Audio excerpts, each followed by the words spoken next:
সকল হরিগুরু বৈষ্ণব চরণে অনন্ত কোটি সাষ্টাঙ্গে দণ্ডবত প্রণাম। আজকের চৈতন্য মহাপ্রভুর যে অন্তরঙ্গ প্রিয় পার্ষদ, তার মধ্যে একজন, তিনি হচ্ছেন রায় রামানন্দ প্রভুর আজকের শুভ তিরোভাব তিথি। এই রায় রামানন্দ মহাপ্রভুর লীলায় তিনি হচ্ছে ললিতা সখী। কৃষ্ণ লীলায় যিনি ললিতা সখী ছিলেন তিনি রায় রামানন্দ। এই রায় রামানন্দ প্রভুর গোলা জড়িয়ে ধরে মহাপ্রভু সর্বক্ষণ ক্রন্দন করতেন।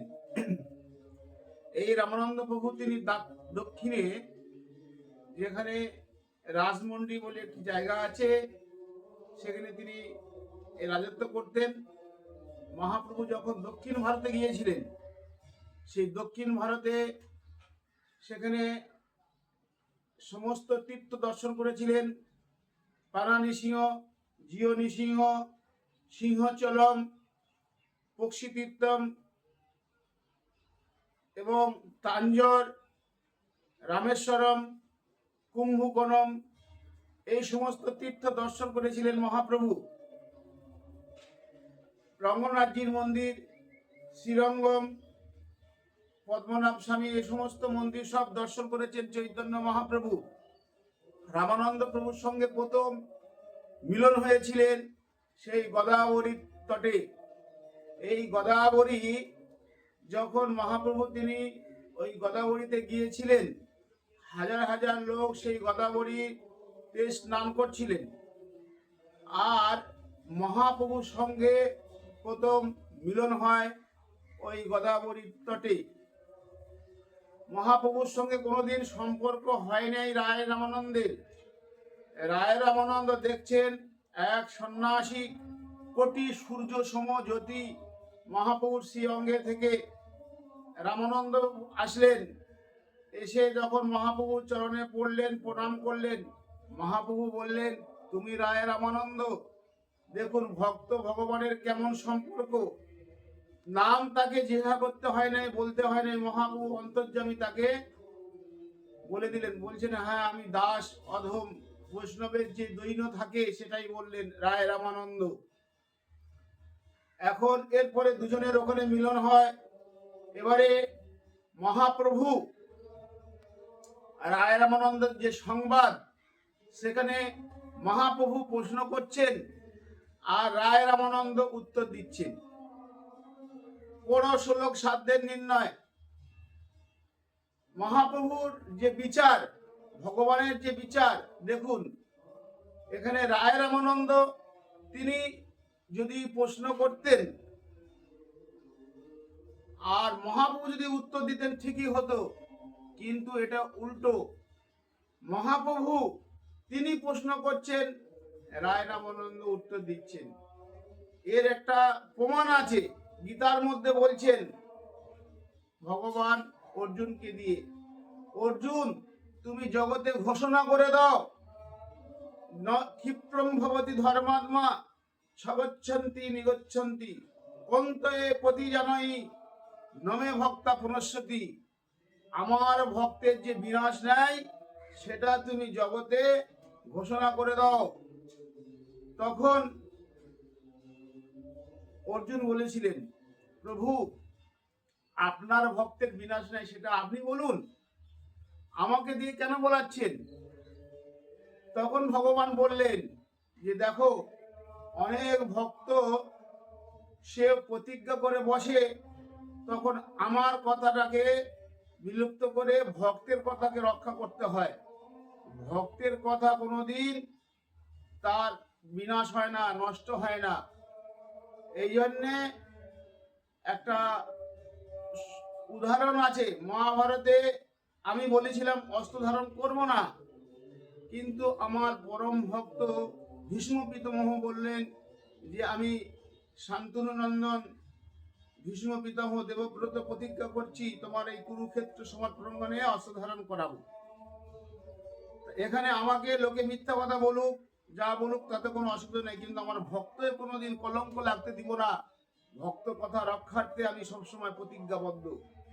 তাই এখানে অর্জুনকে দিয়ে বললেন যে নমে ভক্ত পুনশ্বতী, আর সেম এখানে রামানন্দকে দিয়ে মহাপ্রভু উত্তর দেওয়াচ্ছে। মহাপ্রভু প্রশ্ন করছেন আর রামানন্দ রায় উত্তর দিচ্ছেন।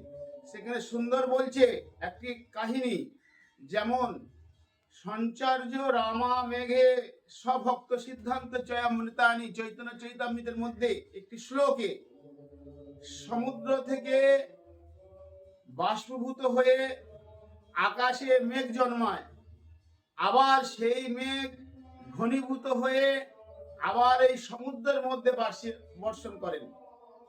এইরকম হচ্ছে গৌর রূপ সিদ্ধান্ত সমুদ্র, চৈতন্য মহাপ্রভু সিদ্ধান্ত সমুদ্র, আর রামানন্দ রায় হচ্ছে ভক্ত মেঘ। এই সমুদ্র থেকে সিদ্ধান্ত তিনি যে চয়ন করেছেন, আবার সেই গৌর সমুদ্রতে তিনি নিক্ষেপ করছেন। এখানে মহাপ্রভু তিনি প্রশ্ন করে করে যাচ্ছেন। সেখানে অনেক প্রশ্ন আছে, তার মধ্যে বাংলা পয়ারের কটা প্রশ্ন তিনি বলেছিলেন যে বিদ্যা, ধ্বনি, গান, শ্রেয়, এই সমস্ত প্রশ্ন করেছিলেন।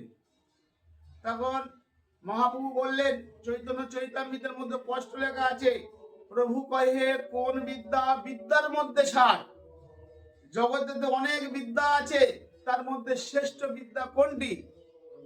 রামানন্দ রায় প্রভু তিনি বললেন, কৃষ্ণ ভক্তি বিদ্যা বিনা বিদ্যা নাহি আর।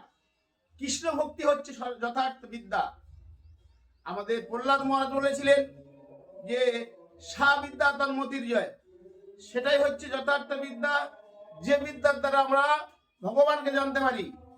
এ জগতের যে বিদ্যা আছে সেটা হচ্ছে জড় বিদ্যা। জড় বিদ্যা যত মায়ার বৈভব, তোমার ভজনে বাধা, মোহ জনমিয়া অনিত্য সংসারে জীবকে করায় গাদা। এই জগতের যে বিদ্যা, যে বিদ্যার মধ্যে ঈর্ষা, হিংসা, মারামারি, কাটাকাটি, হানাহানি, সেটা যথার্থ বিদ্যা নয়। আজকালকার দিনে দুর্ভাগ্যের বিষয়, স্কুলের যে বিদ্যা শেখানো হয় সেখানে ঈর্ষা হিংসা বিদ্যা। কেন সেখানে স্কুলে পলিটিক্স থাকবে? কেন সেখানে রাজনীতি থাকবে? বিদ্যার ক্ষেত্রে শুধু খালি বিদ্যা অধ্যয়ন হবে। যাই হোক, যে বিদ্যার দ্বারা আমরা ভগবানকে জানতে পারি সেটাই হচ্ছে যথার্থ বিদ্যা। এই জন্যে রামানন্দ রায় বললেন যে কৃষ্ণ ভক্তি বিদ্যা বিনা বিদ্যা নাহি আর। তারপর বললেন ধনীকে, এই জগতের মধ্যে শ্রেষ্ঠ ধনীকে, সেই হচ্ছে শ্রেষ্ঠ ধনী। প্রভু কয়ে ধনীর মধ্যে কোন শ্রেষ্ঠ ধনী শিরোমণি? এই জগতের মধ্যে সর্বশ্রেষ্ঠ ধনী কে? রামানন্দ রায় বললেন কৃষ্ণ যার প্রেম, কৃষ্ণ ভক্তি যার মধ্যে আছে, সেই হচ্ছে ধনী শিরোমণি।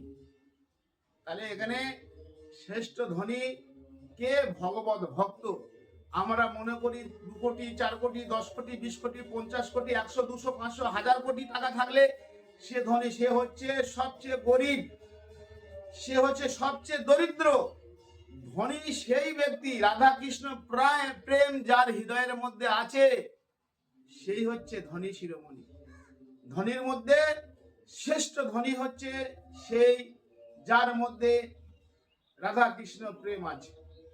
মহাপ্রভুর পার্ষদ শ্রীধর, মহাপ্রভু ওই শ্রীধরের দ্রব্য সবসময় তিনি গ্রহণ করতেন। মহাপ্রভু প্রতিদিন বাজার করতে যেতেন, সেখানে কোন সময় শ্রীধর বলে 5 পয়সা 5 আনা, উনি কয় 2 আনা 1 আনা। এই জন্য শাস্ত্রের মধ্যে বলেছেন, থোর কলা মোচা শ্রীধর বেচে পাইল যাহা, কোটিশ্বপে কোটিকল্পে না পাইবে তাহা। ভগবত ভক্তই হচ্ছে জগতের মধ্যে শ্রেষ্ঠ